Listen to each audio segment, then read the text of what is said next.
நான் தாம்பரம் பக்கம் படப்பையிலேருந்து வரேன். கிளினிக் எனக்கு அங்கே இருக்கு ஆல்ரெடி.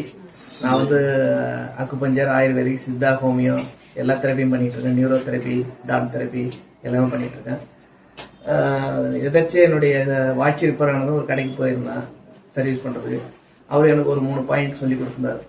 ஹார்ட் ப்ராப்ளத்தை வந்து பிபியை ரெக்கவரி பண்ணலாம்னு சொல்லிட்டு நான் அதை ஒரு பேஷண்ட்டுக்கு அப்ளை பண்ணேன்.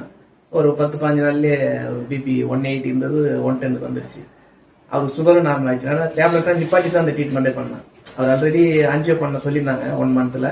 அவருக்கு ஆன்ஜியோலாம் போகணும்னு சொல்லிட்டு டேப்லெட்லாம் நிப்பாட்டிட்டு அலோபதி டேப்லெட்டை காலையில் வந்து இஞ்சியும் தேனும் எடுத்துக்க சொன்னேன். ஃபுட்டை மாற்றி டெய்லி ஒரு பீஸ் இஞ்சியை வந்து தேனில் தொட்டு எடுத்துக்கோங்க, எல்லா மெடிசனை நிப்பாட்டிடுங்க, உணவெல்லாம் மாற்றிடுங்கன்னு சொல்லிட்டு ஃபுட்டு லைஃப் ஸ்டைல்லாம் மாற்றி விட்டு நான் கொடுத்து ரெக்கவரி பண்ணேன்.